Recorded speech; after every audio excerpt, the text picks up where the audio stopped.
ቅዱሳችንን በአስቴር መጽሐፍ ምዕራፍ 2 ከቁጥር 8 ጀምሮ አብረን በፍጥነት እናነብና ቀጥታ ወደ መልእክቱ ገባል። የንጉሱም ትእዛዝና አዋጅ በተሰማ ጊዜ ብዙም ቆነጃጅት ወደ ሱሳ ግንብ ወደ ሄጌ እጅ በተሰበሰቡ ጊዜ አስቴር ወደ ንጉሱ ቤት ወደ ሴቶች ጠባቂ ወደ ሄጌ ተወሰደች። ቆንጆይቱም ደስ አሰኘችው፣ በእርሱም ዘንድ ሞገስ አገኘች። ቅባቷንም ድርሻዋንም ከንጉሱም ቤት ልታገኝ የሚገባትን 7 ደንገጥሮች ፈጥኖ ሰጣት። እርሷንና ደንገጥሮቿንም በሴቶች ቤት በተመረጠ ስፍራ ኖረ። ይህንንም እንዳትናገር መርዶክዮስ አዟት ነበርና አስቴር ሕዝቧንና ወገኗን አልተናገረችም። መርዶክዮስም የአስቴርን ደህንነትና የሚሆንላትን ያውቅ ዘንድ ዕለት ዕለት በሴቶች ቤት ወለል ትይዩ ይመላለስ ነበር። ቁጥር 12 የመንጻታቸውም ወራት 6 ወር ያህል በከርቤ ዘይት 6 ወርም በጣፋጭ ሽቶና በልዩ ልዩ በሚያነጻ ነገር ይፈጸም ነበርና እንደ ሴቶች ወግ 12 ወር እንዲሁ ከተደረገላት በኋላ ወደ ንጉሱ ወደ አርጤክስስ ለመግባት የአንዳንዲቱ ቆንጆ ተራ በደረሰ ጊዜ በዚህ ወግ ቆንጆይቱ ወደ ንጉሱ ትገባ ነበር። ከሴቶች ቤት ወደ ንጉሱ ቤት ለመውሰድ የምትሻውን ሁሉ ይሰጧት ነበር። ማታም ትገባ ነበር። ሲነጋም ተመልሳ ወደ ሁለተኛው ሴቶች ቤት ቁባቶችን ወደሚጠብቅ ወደ ንጉሱ ጃንደረባ ወደ ጋይ ትመጣ ነበር። ንጉሱም ያልፈለጋት እንደሆነ በስሟም ያልተጠራች እንደሆነ ከዚያ ወዲያ ወደ ንጉሱ አትገባም ነበር። ወደ ንጉሱም ትገባ ዘንድ የመልእክት ርዕስ ያለው እዚህ ጋር ነው። ቁጥር 15 ማርክ እንድታረጉበት። ወደ ንጉሱም ትገባ ዘንድ የመርዶክዮስ አጎት የአቢካኢል ልጅ የአስቴር ተራ በደረሰ ጊዜ የሴቶች ጠባቂው የንጉሱ ጃንደረባ ሄጌ ከሚለው በቀር ምንም አልፈለገችም ነበር። አስቴርም በሚያዩዋት ሁሉ አይን ሞገስ አግኝታ ነበርና። አርጤክስስም በነገሰ በ7ኛው ዓመት አዳር በሚባለው በ12ኛው ወር አስቴር ወደ ንጉሱ ቤት ተወሰደች። ንጉሱም ከሴቶች ሁሉ ይልቅ አስቴርን ወደደ። በአይኑም ከደናግል ሁሉ ይልቅ ሞገስንና መወደድን አገኘች። የመንግስቱንም ዘውድ በራሷ ላይ አደረገ፣ በአስጢንም ፋንታ አነገሳት። ሃሌሉያ ሃሌሉያ። እናመሰግንሃለን። አሁን የአስቴር መጽሐፍ ይሄንን የሚነግረን በሴቶች ከተጻፉ መካከል 2 መጽሐፍ ነው ያለው። አንዱኛው የሩት መጽሐፍ ነው፣ ሁለተኛው ይሄኛ መጽሐፍ ነው። የአስቴር መጽሐፍ ከሁሉ አቅጣጫ አለ። ትንሽ ለየት የሚያደርገው በጣም ብዙ ነገሮች አሉት። አንደኛ ፋርስ ምድር ውስጥ ተጀምሮ ፋርስ ምድር ውስጥ የሚያልቅ መጽሐፍ ነው። እዛው ምድር ፕሮግራሙ ወይ ደግሞ ትዕይንቱ ታሪኩ ይጀምራል፣ እዛው ያልቃል እና ግብፃውያን እስራኤላውያኖች በግብፃውያን ምድር በነበሩ ዘመን እንደነበረው በዚህ ዘመንም እስራኤሎች በስደትና በመከራ የነበሩበት ዘመን ነው የአስቴር መጽሐፍ። የአስቴር መጽሐፍ ከሌሎቹ ለየት የሚያደርገው እግዚአብሔር የሚል ስም እዛ ቦታ ላይ እንደሌለ ብዙ ጊዜ ሲወራ ሰማላችሁ። እግዚአብሔር የሚል ስም አልተጠቀሰበትም ቦታው ላይ። ሲቀጥል ደግሞ እግዚአብሔር በዛ ቦታ በድብቅ በስውር የሚሰራበት ቦታ ነው። አሁን የአስቴር መጽሐፍ ላውራ ሳይሆን ክብር ለኢየሱስ ይሁን። አሁን አስቴር በዚህ ቦታ ላይ ከመምጣቷ በፊት ንጉሱ ከኢትዮጵያ ጀምሮ እስከ ህንድ ድረስ የሚገዛ ትልቅ ንጉስ ነው። ንጉሰ ነገስት ነው። ክብሩን፣ ኃይሉን፣ ቅባቱን፣ በረከቱን፣ ችሎታውን፣ ንግስናውንና ያለውን ሁሉ አስተዳደሮቹን ለማሳየት ለ6 ወር ፕሮግራም አዘጋጀ። ምን ያህል ባለጠጋ ቢሆን ነው? ከመላው 127 ሀገሮች መኳንንቶችን፣ ሹማምንቶችን፣ መሪዎችን ሰብስቦ ህዝቡን ለ6 ወር ለ180 ቀን ያበላ ነበር። በሚያበላበት ሰዓት ያጠጣል፣ ያበላል፣ ክብሩን ያሳያል። ያለውን ሀብት ዝና በሚያሳይበት በዚህ ሰዓት ላይ ብዙዎች ይጠጣሉ፣ ይጫወታሉ፣ ብዙ ነገሮችን በሚያበስ ሰዓት ላይ የሆነ ሰዓት ግን ምን አሰበ? ለምን ሚስቴ አትመጣምና ሚስቴ ደግሞ እንደገና እሷን ታሳይ የሚል ደግሞ ሀሳብ መጣ። ሀብቱን አሳየ፣ ገንዘቡን አሳየ፣ ስልጣኑን አሳየ። ያለውን ነገር አሳይቶ ከጨረሰ በኋላ ምን ቀረ ሲል ሚስቱ ነች የቀረችው። ስለዚህ ሚስቱ ካለችበት እንድትመጣና ለመኳንንቶቹና አብሮት ለነበሩ ባለስልጣኖች ራሷን እንድታሳይ ሚስቱን ደግሞ እንዲያዩለት ሚስቱ መጋበዝ ነበረበት። ስለዚህ 7 የእርሱን ጃንደረቦች ወደ ሴቶች ቦታ ላከ። በዚህ ሰዓት ግን ሚስቱ አስጤን አልመጣም አለች።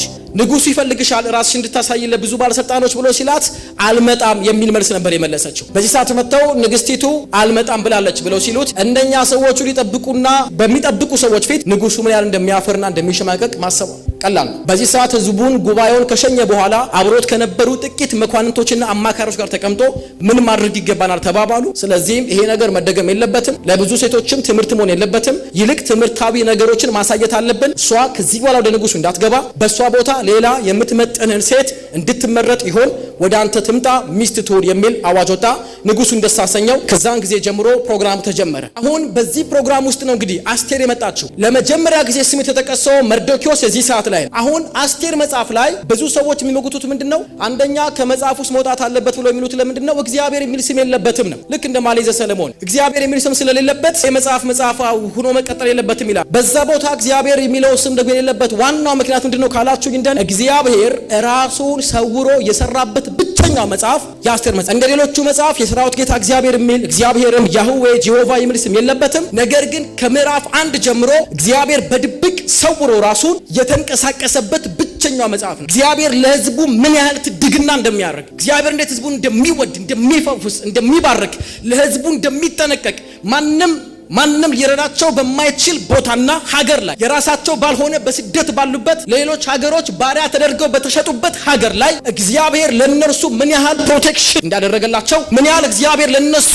ጠባቂያቸው ፕሮቴክተር እንደሆነ የሚያሳይ ብቸኛው መጽሐፍ። ያለ እግዚአብሔር ኃይል አልነበራቸውም እዛ ቦታ ላይ። ስለዚህም ስሙ ሳይጠቀስ በድብቅና በስውር የሰራበት ብቸኛው መጽሐፍ የአስቴር መጽሐፍ ምዕራፍ 1 ሲጀምር በድግስ ልዩ አይነት ደስታ ዝግጅት ይጀምርና ሲያልቅም በድግስ ያልቃል። በዝማሬ ወይ ደግሞ በመልካም ንጉሱ ጀምሮ ይጀምርና በአይሁዳውያን ደግሞ ደስታ ያልቃል። ግን በዚህ በድግስ ጀምሮና በድግስ በሚያልቀው መካከል ላይ ግን ለአይሁዳውያን በጣም ከባድ የሆነ የቻሌንጅ የተግዳሮት የአጣብቂኝ የመከራ ግን ታይም ነበር። በደስታና በጅማሬው ደስታና በፍጻሜው ደስታ መካከል ከባድ የሆነ የሞት አዋጅ የወጣበት በመላው ዓለም እንደገና አይሁዶች እንዲገደሉና መርዶክዮስ እንዲሰቀል አዋጅ የወጣበት ሃማ ከፍ ያለበት ቦታ ነው። የሃማ ከፍ ማለት የህዝቡ ለሞት እንዲሰጥ ንብረቱ እንዲወሰድ በአጣብቂኝ በሞት በሚመስል ህዝቡ ለ3 ቀን አስቴርን ጨምሮ ምግብ ሳይበሉ የወሰዱት የመጾም የመጨነቅ አይነት እርምጃ፣ ማቅ የመልበስ እርምጃ እሱ አልፎ ሌላ የደስታ የሳቅ ዘመን የድግስ ዘመን ይመጣል ብሎ የጠበቀ ማንም የለም። የአስቴር መጽሐፍ መሃሉ ግን ከባድ። ህይወታችንም ዘሴም ነው። ባይዘው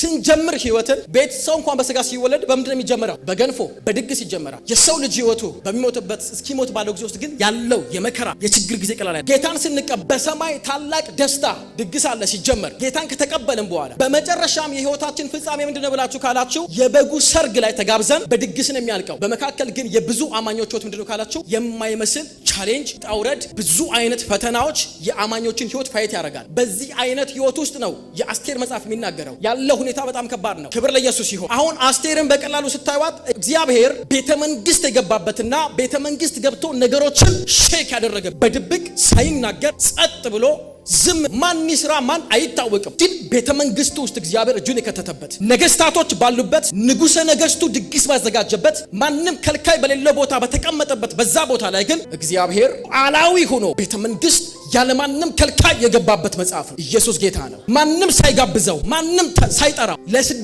ወር ፕሮግራም ተደርጎ ሰዎች ሁሉ ሲጋበዙ ባልተጋበዘበት ቦታ ላይ እግዚአብሔር ብቻውን ቤተመንግስት ገብቶ እኔ በጣም ነው የሚገርመኝ። ዝም ብዬ አስቴር መጽሐፍ ሳይሆን ተደጋጋሚ አወራዋለሁ በተለያየ አይነት ስብከት እየቀያየርኩ ሁልጊዜ ግን ይገርመኛል። የእግዚአብሔር ጥበቃ የእግዚአብሔር ስራ ማንም አያውቅም። ቤተመንግስት ግን እግዚአብሔር ገብቷል። ማንም አያውቅም። ንጉሱንና ነገስታቶችን ሰዎችን ግን እግዚአብሔር ተቆጣጥሯል። ቤተመንግስቱን ያናወጠበት በሰላም ሰው እየሰራ ነው። ድግስ እየተደረገን ያለው ነገር ግን እግዚአብሔር ገብቶ ትልቅ ስራዎችን የሰራበት ቦታ ምንድነው ካላችሁ የአስቴር መጽሐፍ ምንድን ያደረገው ስትሉ ማንም በማያውቅበት ሰዓት እግዚአብሔር ገብቶ መውረድ ያለበትን አስቂነን እንድትወርድ ፕሮሰስን የጀመረ ማንም አያውቅም። ይሄንን የንግስቲቷ መጋበዝ በንጉሱ የንግስቲቷ አልመጣም ማለት ከዛ በኋላ ሰዎችን ሰብስበው ምክር መጠየቅ እነ ሙሙካን ተሰብስበው ደግሞ እንደገና በቃች ሴት መውረድ አለባት ብሎ መናገር በሷ ቦታ ሴቶች ይመረጡና አንድ ሰው ወደ አንተ ትግባ ሚስት ትሁን ብሎ መናገር። በዚህ መካከል ደግሞ ከመካከላቸው አስቴር መመረጧ አስቴር ደግሞ መመረጧ ብቻ ሳይሆን የንጉሱ ሚስት መሆኗ ይሄ ብቻ አይደለም። ይሄ ሁሉ ነገር ሲደረግ የመርዶክዮስን በዚህ ውስጥ የሚሄድበት ፕሮሰሱን እግዚአብሔር አስቀድሞ አይቶት ለምን ሆነ ስትሉ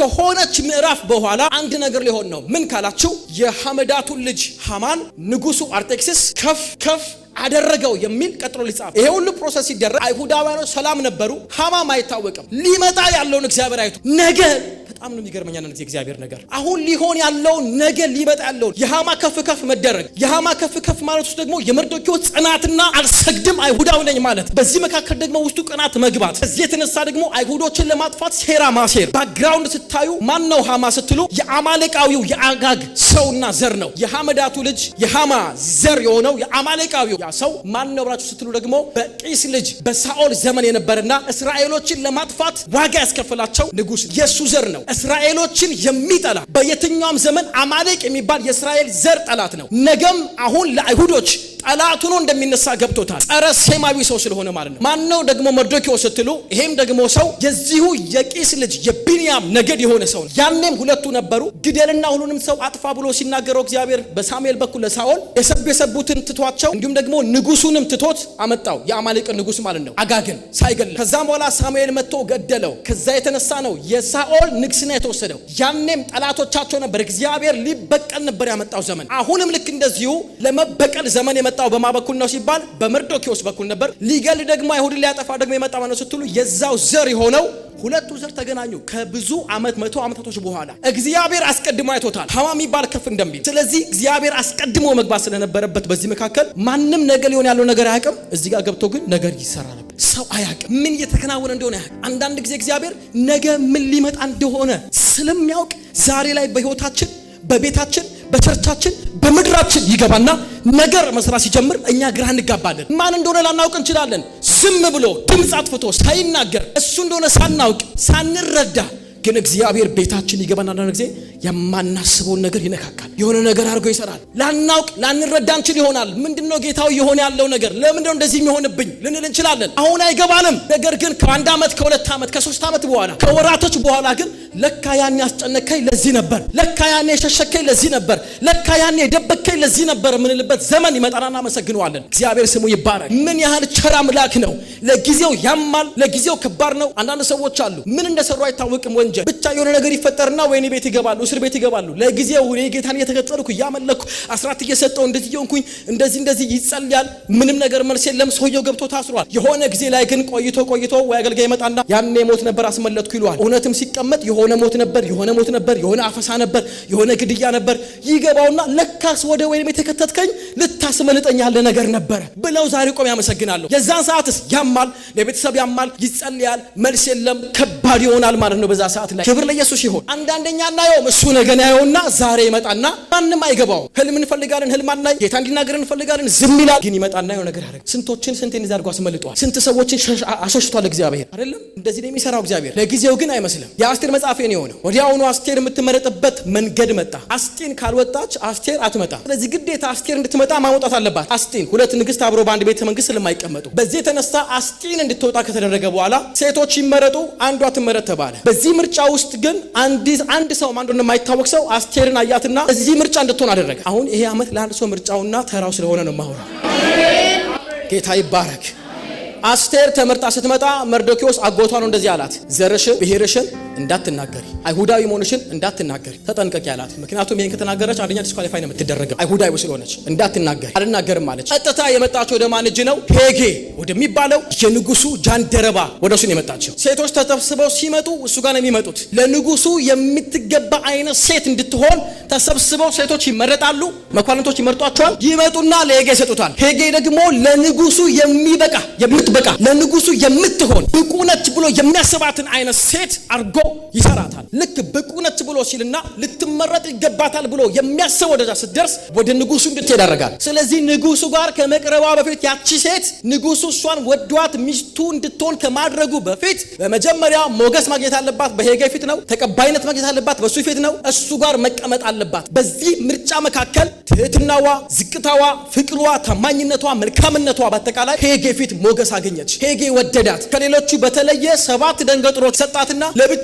ቤት አድርጎ አስቀመጣት። 12 ወር ዝግጅት ነበር። 12 ወር ዝግጅት ነበር። ጌታ ይባረክ። እስቲ ይሄ የኔ ቀን ነው በለው።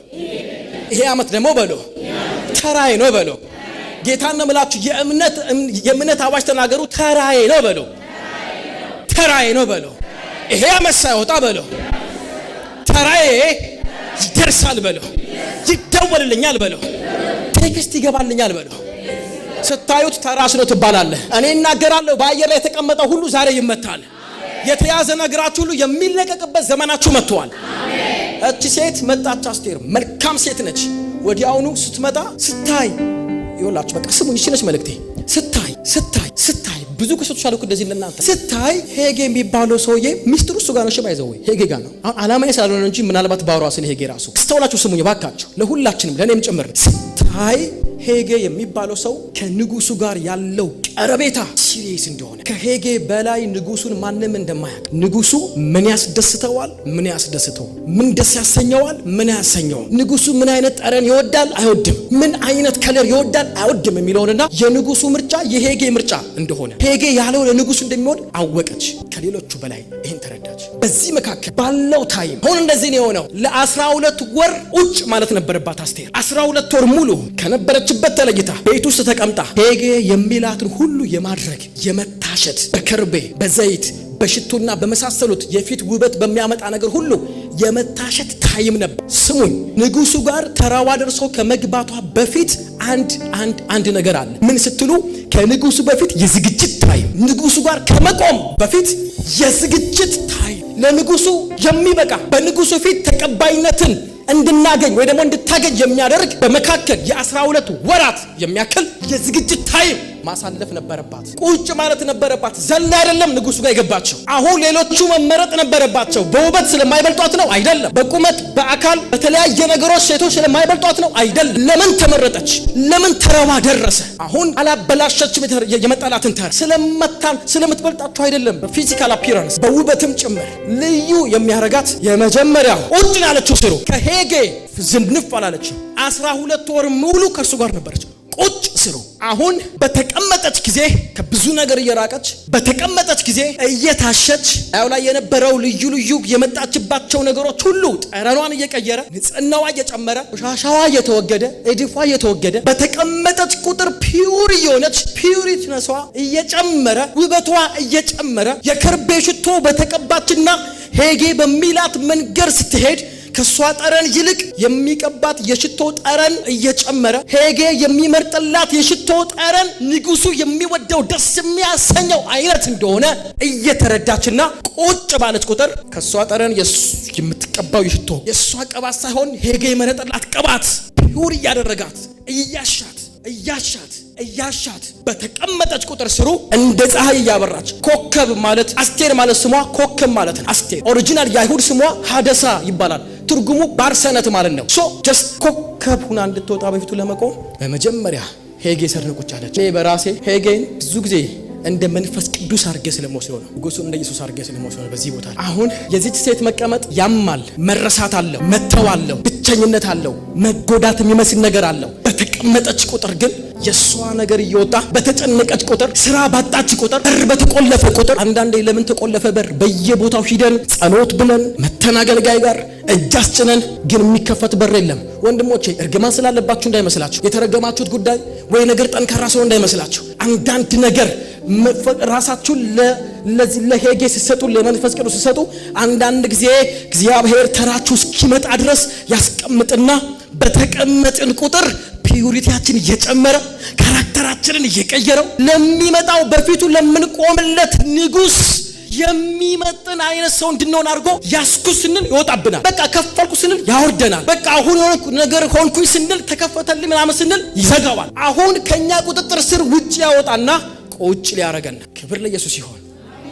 የአፋችን ንግግር ካፋችን ሲወጣ የኛ ንግግር እንዳይሆን፣ ሐሳባችን የኛ ሐሳብ እንዳይሆን፣ ኑሮና ውሏችን ጠረናችን ሰው ሲያሸተን የኛ እንዳይሆን የመንፈስ ቅዱስ እንዲሆን። እቺ ሴት ከሌሎቹ ደንትኖች እጩ ሴቶች ተወዳዳሪ ሴቶች የተለየችበት አንዱ ምክንያት ምንድነው ካላችሁኝ፣ ሴቶቹ ሁሉ ወደ ንጉሱ ሊገቡ ተራቸው ሲደርስ ይኸውላችሁ የአስቴር ተራ ብቻ እንዳይመስል የደረሰው የእያንዳንዱ ሴት እኮ ተራ ደርሰዋል። ግን ስማቸውን አልተናገረም። ተራው እኮ ደርሶ ነበር፣ መጥቶላቸዋል። ግን ያንን ተራ የተጠቀሙበት ለአንድ ቀን ብቻ ነበር። ክብር ለኢየሱስ ይሁን። ስሙኝ፣ ብዙ ሰዎች ተራቸው ነበር። ተራዋ ነበር እኮ የሆነ ሴትዮ፣ ሌላኛውም ተራዋ ነበር። ተራቸው ደርሶ እኮ ወደ ንጉሱ ገብተዋል። ግን ገብተው ቆመው አይቷቸዋል። ግን አልቆዩም። ተመልሰው ወጥተዋል። ተመልሰው አልገቡም። ተራማ ደርሶላቸው ነበር፣ ግን አልቆዩበትም። አስቴር ምንድነው የለያት ካላችሁ፣ ተራዋ ሲደርስ ገባች፣ አልወጣችም። ተራማ ለሷም ሌሎቹም ደርሰዋል። ስንት ተራ መጥቶልን ይሆን? መጥቶላቸው ነው። መጥቷል እኮ ብዙዎች እኮ መጥተዋል። ቲክቶክ ላይ፣ ሶሻል ሚዲያ ላይ፣ ልዩ ነገር ላይ፣ ሀብት ላይ፣ ዝና ላይ ቦታው ተራው ነበር። ግን ችግሩ ምንድነው ካላችሁ አልቆዩም። ለምን ሲባል በሄጌ ስር ራሳቸውን ስሜት አላደረጉም። እነኚህ ሴቶች ልክ ተራቸው ደርሶ ወደ ንጉሱ ሊገቡ ተራሽ ነው ስትባል ስማ ተጠርቶ ወዲያውኑ ሄጌም እንደሚላቸው የምትፈልጊውን ነገር ይዘሽ ግቢ ይላታል። በልቧ ደስ ያላትን ነው ይዛ የምትገባው። በንጉሱ ፊት ይዤው ቢገባ አይቶት ይወደዋል ብላ የምትለውን ነው መርጣ።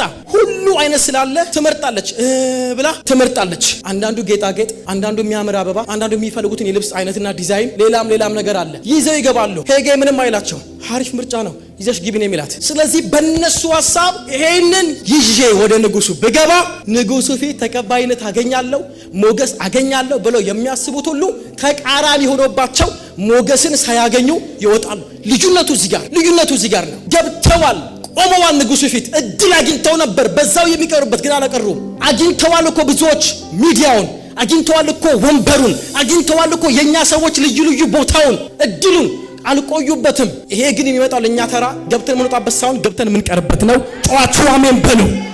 ስሙኝማ አንዳንዶቻችን የመጣልን እንኳን እድሎች ተራ ገብተን ወተንባቸው ቢሆን ዛሬ ንስሐ እንገባለን አንድ ደቂቃ፣ ከዛ በኋላ እንደገና እድሉ ይመጣልናል። እግዚአብሔር እንደገና አምላክ አይደለ? እንደገና ይመጣና ከዚህ በኋላ ግን ገብተን አንወጣም። ይሄ አመት በሉ እስቲ የኔ ተራ ነው በሉ። ገብቼ የማልወጣበት ወጥቼ የማልወርድበት የኔ ተራ ነው በሉ። እድሎች ይመጣሉ በኢየሱስ። ይሄ እድልና የእናንተ ተራ ነው። ለቤተ ክርስቲያን እኮ ድል መጥቶላት ነበረ። ቁጭ ባለማለቷ ግን ያድል ያመለጣት ቤተ ክርስቲያን፣ አማኙ፣ ሚዲያው፣ አገልግሎታችን፣ ህይወት ቦታ ብዙ ሰዎች ገብተው አስወጡልኝ የተባሉ ሰዎች አሉ። አስወጡልኝ ምርጥ የሚባሉ እድሎች ማለት ነው። በካራክተር ችግር፣ በባህሪ ችግር፣ በህይወት ችግር፣ በንጽህና ችግር፣ የሆሊ ጎስትን ስም ድምጽ ባለመስማትና ቦታው ላይ ባለመመጣን ምክንያት 3 ወር 2 ወር 1 ዓመት የተቀመጡ ያን እድል ያስወሰዱ ስንት ሰዎች አሉ። ዛሬ ግን በኢየሱስም ይመለሳል። አሜን። ይመለሳል። ምን አይነት ሰው ያመጣችሁብን የተባልንበት ጊዜም አለ። መድረክ ላይ ወጥተው የወረዱ ሰዎች አሉ። ከፍታ ተሰጥቷቸው፣ ቦታ ተሰጥቷቸው፣ በችግር በሙስና በብዙ አቅጣጫ ተራ ተሰጥቷቸው የነበሩ ሰዎች አሉ። አሁን የሚመጣው ቅባት ግን ለብዙ ሰዎች ከፍ የሚሉበትና በዛው ገብተው የሚቀሩበት ይሆናል። እቺ ሴት ተራዋ ደረሰ። ማ ስትሉ አስቴር ሲዝን መጣላት። ጊዜ ሲመጣላት ወዲያውኑ እንደዚህ አለች፣ የምትፈልጊውን ውሰደሽ ግቢ አላት። በፍጹም አለችው የተከበርክ ሄጌ፣ በፍጹም እኔ የራሴን የልቤን ሐሳብና ምርጫ ይዤ ወደ ንጉሱ አልገባም። አንተ የምትመርጥልኝን ይሄንን ይዘሽ ግቢ የምትለኝን እሱን ይዤ እገባለሁ አለችው። ከኔ ይልቅ አንተ ታውቃለህ። ከሷ ይልቅ ንጉሱን ሄጌ እንደሚያውቀው በማወቁ ተማምናበት ነበር። ተማመንብሃለሁ፣ ባንተ ደገፋለሁ፣ የምትለኝን ይዤ እገባለሁ። አንተ የምትለኝ እኔ ከምለው ይበልጣል። የልቤን ሐሳብ የሥጋ ፈቃዴን ደግሞም በራሴ ብልጣብልጥነት ሳይሆን ንጉሱ ፊት መቆም ፈልገው ባንተ ስለምተማመን ንጉሱን ስለምታውቀው ባንተ ተማምኜ በምትለኝ ነገር እገባለሁ አለች። እሱ የመረጠላትን ንጉሱ ደስ ያሰኘዋል ብሎ የሚያውቀውን እሱ እንደሆነ ስላወቀች በሱ ደገፈች። እውነትን የነገራትን ያላትን ሁሉ ታደርግ ነበር። ቁጥር 15 በደበርጋችሁት ከሚነግራት ውጭ አታረግም ነበር። ንጉሱን በደንብ የሚያውቀው አስቴር አይደለችም። አስቴርማ ገና ልትቆም ነው፣ ፊቱ ገና ልታውቀው ነው። በደንብ አድርጎ አብሮት የኖረ ለረጅም ዘመን ከንጉሱ ጋር የነበረ አሁንም ያለ ንጉሱን በቀጣይም የሚያውቀው በደንብ የልቡን ትርታ ደስታውን የሚያውቀው ሄጌ የሚባል ሰው አለ። ከኛ ይልቅ አብን የሚያውቀው መንፈስ ቅዱስ አለ። ያኔም አብሮት የነበረ አሁንም አብሮት ያለ በቀጣይም የሚኖር የኢየሱስን የልብ ትርታ የሚያውቅ የፊታችን የተጨማደደ እንዳይሆን፣ የፊት መጨማደድ የሌለበት ፊታችን ውብ እንዲሆን፣ ጠረናችን መልካም እንዲሆን፣ አብ ምን ይወዳል የሚለውን የሚያስተምረን፣ ስለ ኢየሱስ የሚነግረን፣ ቃሉን የሚያበራልን፣ ሕይወታችንን የሚቀባ፣ ነገራችንን መልካም የሚያደርግ፣ እግዚአብሔር ደስ የሚያሰኘውን መኖር እንድንችል የሚያደርገን አለ። ማን ይባላል ካላችሁ መንፈስ ቅዱስ። ጨዋቹ አሜን በሉ። ስለዚህ አንድ አማኝ ዲፔንድ በሆነ ቁጥር እሱ ላይ ራሱን በሰጠ ቁጥር ሕይወቱን በሰጠ ቁጥር በተደገፈ ቁጥር እኔ አልችልም ትችላለህ፣ እኔ አላውቅም ታውቃለህ ባለ ቁጥር ራሱን በሰጠ ቁጥር ተቃላችሁ እንደሚሆን ያ ሰው በገባበት ሁሉ። ይሄ ዓመት የማን ተራ ነው ካላችሁ የማመሰላችሁ የጴንጤ ሁሉ አይደለም፣ በመንፈስ ቅዱስ ላይ ዲፔንድ የሆነ ጴንጤ ተራ ነው። ይሄ ዓመት የማንም ሰው ተራ አይደለም። የማን ነው ካላችሁኝ እኔ አላውቅም አንተ ታውቃለህ የሚል ሰው የዛ ሰው ተራው ነው። የዛች ቤተክርስቲያን ተራዋ ነው። ያ ሰው ደግሞ አንተ ነህ። ጮህ አሜን በል። ምክንያቱም ከኔና አብራችሁ ከኔ ጋር ናችሁ። ይሄን መልእክት እየሰማችሁ ነው። ወጣቶች አሁን ይዋቸው ሚዲያ ላይ ይዋቸው ዩቲዩብ ላይ ብዙ ሰዎች አይቆዩም። እየቆዩም አይደለም፣ ፌዝ አውት ያደርጋሉ፣ ፌድ አፕ ያደርጋሉ። ከፍ ይላሉ፣ ይወርዳሉ፣ ወጥተው ይወርዳሉ፣ አበላሽተው ይወርዳሉ። እድልማ መጣ፣ ተራማ መጣ፣ ሚዲያማ ተሰጠን፣ ዘመንማ ተሰጠን። የብዙ ነገርማ እድል መጥቶ ነበር፣ አልያዝነውም። ምክንያቱም ደግሞ ችግሩ እቺን 12 ወር አስቴር በስሩ ቁጭ ብላ እንደታሸች መንፈስ ቅዱስን መስማት ስላልቻለን የተነጠቅነው አይደለ? አሁን ግን የማን ነው ካላችሁ ታውቃላችሁ? እነኛ ሰዎች ይወርዱና መንፈስ ቅዱስን የሚሰሙ አሜን። ሄጌን እንደሰማችሁ እንደዛ አይነት ሰዎች ወጣቶች በዩኒቨርሲቲ ቦታ ላይ በልዩ ልዩ ቦታ በስራ ቦታ በቢዝነስ ቦታ ላይ እና አስጢን እየወረዱ እና አስቴር ይገባሉ። በዚህ ዓመት ምንድነው ከተባለ አስጢኖች ይወርዳሉ፣ አስቴሮች ይወጣሉ። አስጢኖችን የሚያወርድ እጅ ቤተ መንግስት ገብቷል፣ ሚዲያ ላይ ወጥቷል። ጌታን ነው የምላችሁ። አሁን ብዙ አስጢኖችን እግዚአብሔር ያወረደ ነው፣ ይግባንም አይግባንም። አሁን ግን የማትራ ነው ካላችሁ እግዚአብሔር የደበቃቸው የታሹ እግዚአብሔርን የጠበቁ እግዚአብሔር ሆይ እጠብቅሃለሁ ያሉ ሰዎች እግዚአብሔር ልጆቹን ብድግ ከፍ ውጥት የሚያደርግበት ወጥተው ደግሞ ኢየሱስን አድምቀው የሚያሳዩ ለመንፈስ ቅዱስ አጀንዳ የሚኖሩ ጌታን የማያሰድቡ በር ተከፍቶላቸው ለግላቸው የማይጠቀሙ በወንጌል የማይሸጋገጡ ለእግዚአብሔር አጀንዳ ሕይወታቸውን የሰጡ እግዚአብሔርን ለማክበር የወጡ ዘንግ የሚዘረጋላቸው ሰዎች የሚጾሙ የሚጸልዩ እንደ አስቴር ለእግዚአብሔር የኖሩ ወጣቶች ዘመን መጥቶላቸው አልጨዋቸው አሜን በለው። ይሄ ቀባ ዛሬ እዚህ ጉባኤ ላይ ይፈሳል። ለብዙዎች መሆን ይጀምራል። የደከሙ አሉ። አሁን ጊዜው የደካም ሊሆን ይችላል። ግድ የለም ስማችሁ በቅርቡ መጥራት ይጀምራል። ተራ ይመጣል። ጌታን ምለው ተራ ይመጣል። ይሄ ዓመት እግዚአብሔር ስራ ጀምሯል። ተራዋ ሲደርስ እሱ ያላትን ይዛ ስትገባ ገና ወደ ንጉሱ በተከፈተላት በር ገብታ ስትቆምና ስታየው ሲያያት በንጉሱ ፊት ደስ አሰኘችው ይላልና ወደዳት ይላል። ወደዳት አያት፣ ካፉ ወጥቶ የማያቃል ወደዳት። በፊቱ ሞገስ አገኘች። በፊቱ ሞገስ ከማግኘቷ በፊት አስቀድማ ሞገስ ያገኘችው በሄጌ ፊት ነው። ቃሉ ይላል ሄጌን በፊቱ ሞገስ አገኘች ይላል። በመንፈስ ቅዱስ ፊት ሞገስ ያላገኘ በአብ ፊት ሞገስ ያገኘም። በመንፈስ ቅዱስ ፊት ሞገስ ያላገኘ በባለስልጣን ፊት ሞገስ ያገኘም። አሁን ያማኝ ተቃላች ትልቁ ችግሩ እንደሆነ በሰው ፊት ሞገስ ለማግኘት ይሮጣል፣ በእግዚአብሔር ፊት ከማግኘቱ በፊት በሆነ ሰው ፊት ሞገስ አግኝቶ ነገር እንዲያደርግለት እንዲሰጠው አይደለም ጊዜው። ጌታ እንምላችሁ እኛ በሰው ላይ ካለን በሁኔታ ላይ ካለን ይልቅ በመንፈስ ቅዱስ ላይ ባለን ዲፔንደንት አማካኝነት በቀጣይ በእግዚአብሔር ፊት ሞገስ እናገኛለን። በተከፈተ ሁሉ ፊት ሞገስ እናገኛለን። ወደዳት ይልና አድርጎት ያላወቀውን በእነኛ ሁሉ ሰዎች ላይ ያላደረገውን አደረገ። ዘውዱን ብድግ አደረገ ይላል። ብድግ አደረገና ሂዶ ዘውዱን አደረገላት። ወዲያውኑ አለበሳት። ብዙዎች ገብተዋል ግን ወጥተው አልተመለሱም። ብዙዎች ገብተው ወጥተዋል አልተመለሱም። እቺት ገባች ቀረች። ሄጌን ጥሩልኝ አለ። ስማ ሄጌ አለ። ጨርሻለሁ አለው። ምን ነው ዘግቻለሁ አለው። አሁን ምርጫው አበቃ አለ። ከዚህ በኋላ ሌላ ሴት እንዳታመጣ አግኝቻለሁ። ልቤ የሚያርፍበት ልቤ ደስ የተሰኘበት አግኝቻለሁ። ከዚህ በኋላ ዝጋው በቃ አሁን አበቃ። ምርጫ የለም ካሁን በኋላ ሌላ ምዝገባ የለም። ሌላ ነገር አምጡ ሌላ ሴት የሚባል የለም። አንድ ሰው አግኝቻለሁ አለ። ያቺ ሴት አንቺ ነሽ። ያ ሰው አንተ ነህ። ያቺ ቸርች ነች። ያ ቤተሰብ ያንተ ቤተሰብ ነው። ያ ቢዝነስ ያንተ ቢዝነስ ነው። ጨዋቹ አሜን አሜን አሜን በለው። ለእግዚአብሔር ልብ የሚኖሩ ለእግዚአብሔር አጀንዳ የሚኖሩ ወጣቶች፣ እናቶች፣ አባቶች በተሰጣቸው ቦታ ላይ ሆኖ እግዚአብሔርን ለማክበር የተሰጡ ሰዎች ናቸው። አቆመ። ከዛም በኋላ በንጉሱ ፊት ገብታ ቀረች፣ አልወጣችም። ከዛን ቀን ጀምሮ ሌላ ድግስ አዘጋጀ ንጉሱ በሷ ምክንያት። የማትራ ነው ካላችሁኝ ተራው እንደ አስቴር አይነት ሰዎች በሄጌ ላይ ብቻ ራሷን ለሰጣች በስጋዋ በምኞቷ በሐሳቧ እኔ ንጉሱን ደስ ለማሰኘት በራሴ መንገድ እሄዳለሁ ባላለችዋ በአስቴር አይነት መንገድ የሚሄዱ ሰዎች የነሱ ይሄ ዓመት ተራቸው ነው። አሜን አትሉም ወይ? እውነቴን ነው። ተራችን ነው። እስቲ ተራይ ነው በሉ። አጠገብ ያለው ሰው እንዲህ በለው። እንደ አስቴር ተራይ ነው በለው። እንደ አስቴር ዘመን መጥቶልኛል በሉት። ተራ መጥቶልኛል በሉት። ጊዜ መጥቶልኛል በሉት። ይሄን ጊዜ በለው እንደ ቀድሞ አላባክነውም በሉት። እስቲ አይባክንብኝም በለው። ጠቀምበታለሁ በለው።